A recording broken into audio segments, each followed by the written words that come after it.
Hi friends. మన భారతదేశంలో యువతి యువకులు పగలు రాత్రి అని తేడా లేకుండా ఏళ్ల తరబడి గంటలు గంటలు కష్టపడేవి ఒక్క ప్రభుత్వ ఉద్యోగం కోసం. ఇండియాలో ఉన్న ప్రభుత్వ ఉద్యోగానికి ఉన్న డిమాండే వేరు.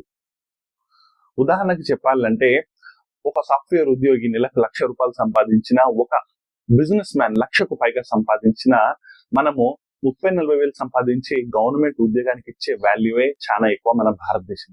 అంతటి డిమాండ్ గవర్నమెంట్ ఉద్యోగానికి ఉంది. అంతెందుకు, ఒక పిహెచ్డి కలిగిన, డాక్టరేట్ కలిగిన వ్యక్తి గవర్నమెంట్ కి సంబంధించిన చిన్న చిన్న సెక్టార్స్ లో ఉద్యోగాల కోసం అప్లై చేయడం, ఉదాహరణకు చెప్పాలంటే క్లర్క్ ఉద్యోగానికి కానివ్వండి, పోలీస్ కానిస్టేబుల్ కానివ్వండి, ఇలాంటి ఉద్యోగాల్లో అప్లై చేస్తున్నాడు అంత చదివి కూడా. అంటే గవర్నమెంట్ ఉద్యోగానికి ఉన్న వాల్యూ ఏంటో అర్థం చేసుకోవచ్చు.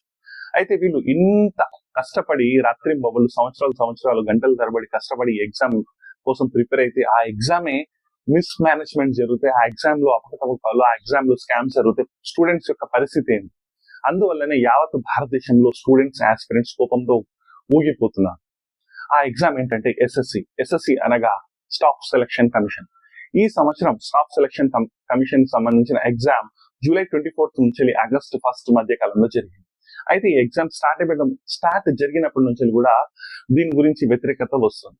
దానికి గల ముఖ్య కారణం ఏంటంటే ఎగ్జామ్ కి సంబంధించిన అడ్మిట్ కార్డ్ అనగా హాల్ టికెట్ కార్డ్. అది ఏ ఎగ్జామ్ కైనా ఒక వారం నుంచి 4-5 రోజుల ముందు వరకు హాల్ టికెట్ అనేది, అంటే అడ్మిట్ కార్డ్ అనేది జనరేట్ అయిపోతుంది. కానీ ఈ ఎగ్జామ్ లో అలా జరగలేదు.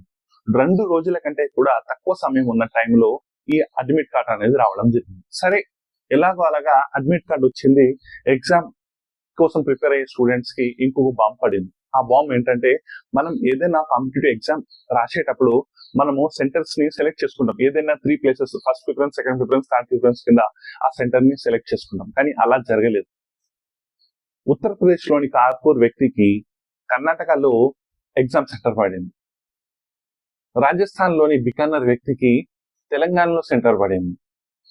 ఛత్తీస్గఢ్ లో ఉన్న వ్యక్తికి ఉత్తరప్రదేశ్ లోని ఎగ్జామ్ సెంటర్ పడింది. ఒక అన్ఎంప్లాయిడ్ వ్యక్తి తను ఎగ్జామ్ రాసేదే ఒక గవర్నమెంట్ ఉద్యోగం సంపాదించుకోవడం కోసము తను ఇన్ని 100 కిలోమీటర్లు, 1000 కిలోమీటర్ల పైగా ఉన్న సెంటర్స్ ఇవి. అంత దూరం ఎలా ట్రావెల్ చేయగలుగుతాడు? వితిన్ 2 days లోపు ఈ ఇంటిమేషన్ ఇచ్చినట్లయితే.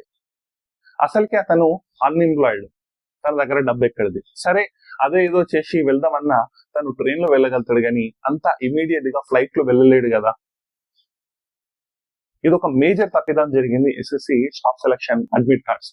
సరే, ఎలాగో అలాగా అని చెప్పి ఈ ఆస్పిరెంట్స్, ఈ స్టూడెంట్స్ సెంటర్స్ కి చేరుతున్నారు.